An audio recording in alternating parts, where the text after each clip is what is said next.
Okay, well, I have to do a little bit of flaring here, and I thought while I was going to flare this is a piece of copper tubing that I'm going to use for the gas line on our Jacobsen engine.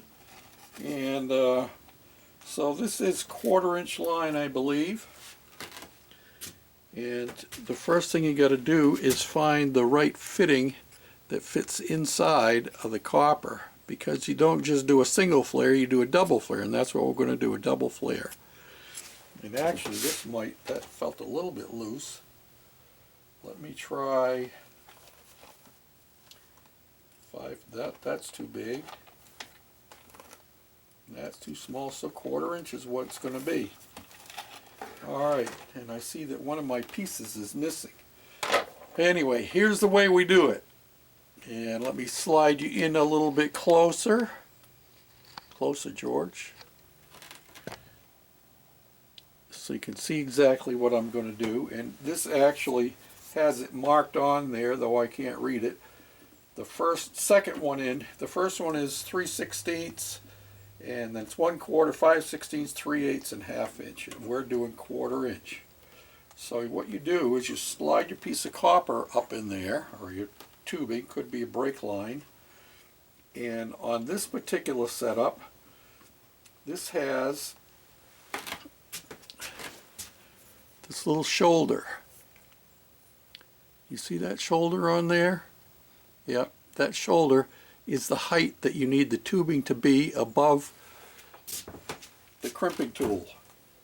So you put that down there and you slide your tubing down in until it's even with the top of that lip, and then you crank it down in there tight. Whoop. Make sure your vices are tight on both sides. Then you put this piece down inside there. Then you take this part here, which is the actual flaring tool itself, and you slide it over. And I got to back this out because I've had it screwed down in. This particular kit is probably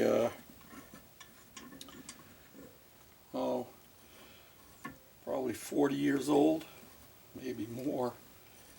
I would have bought it back in the 70s. Yeah, so that would make it almost 50 years old. Well, I can't find the one that goes with that, but just so happens I have another one of these clamps, different brand, obviously, but it'll still do the job because it's the same angle on the point. So, like I said, I got to make sure that's tight on there, because especially with copper where it's so soft, you don't want it sliding down, you know. So we need it to be in there snug so it holds on to it.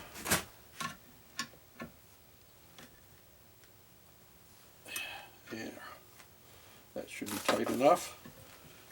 Now I'm just going to screw this down. It would help if I got it centered in the die.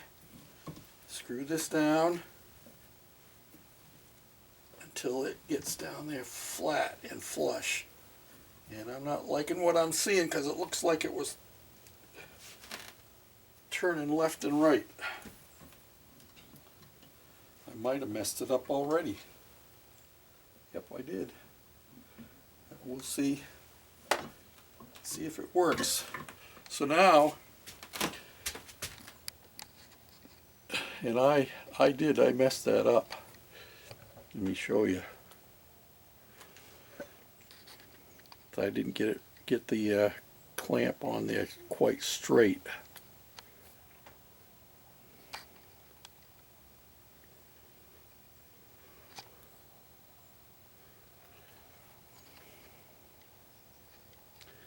I may have to cut that off again, because you can see I've got more flange on one side than on the other side.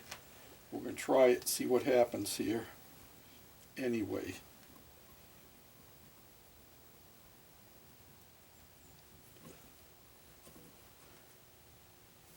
See if it'll compensate for it.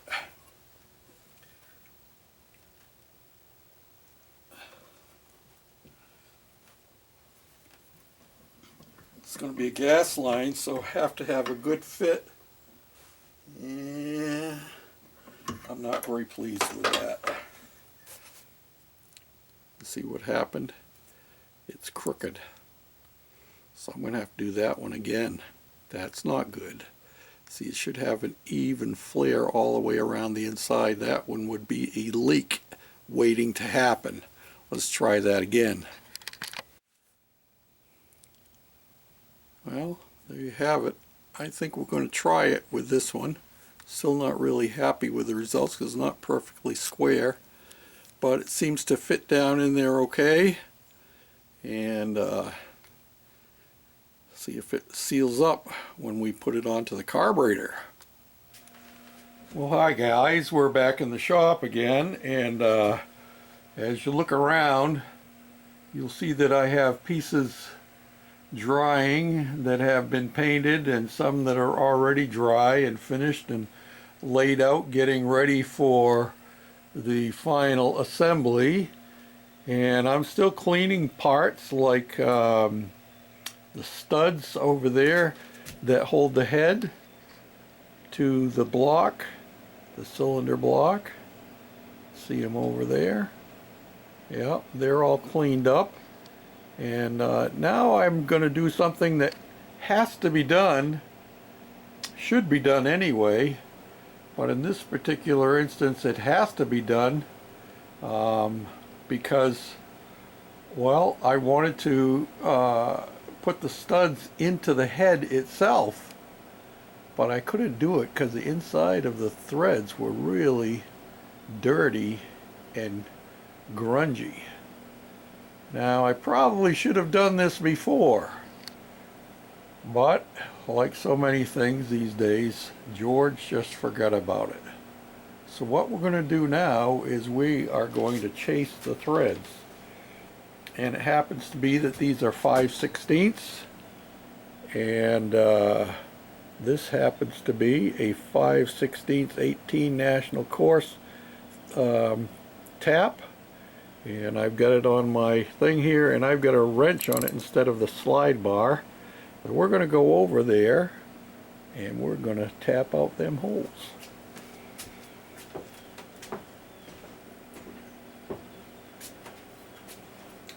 Now this is something that should be done on any engine, not just a small engine like this, but any engine that's been torn down.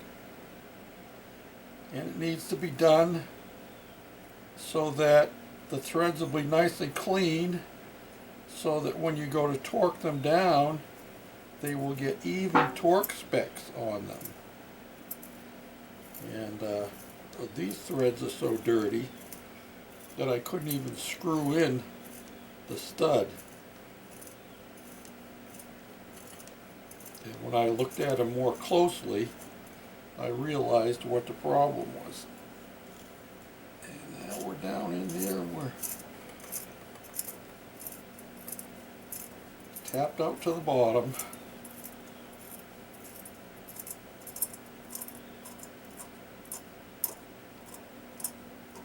You can see the dirt that's coming out just around it.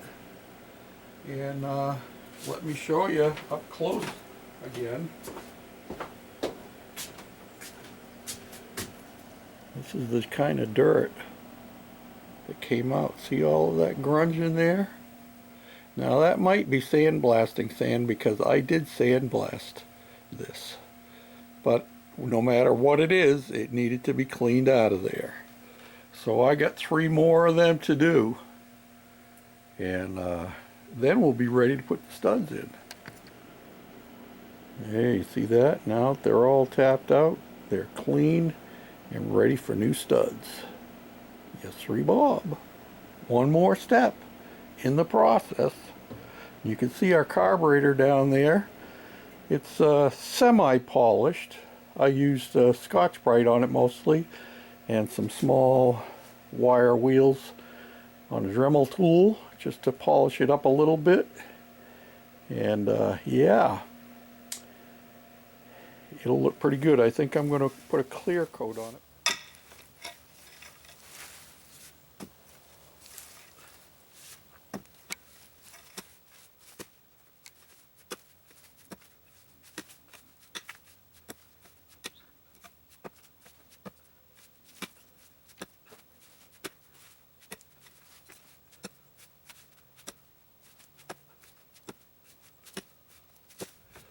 Well, 4 days after my 71st birthday. I don't get fire each time, but I make progress. It won't be long before we've made it all the way down.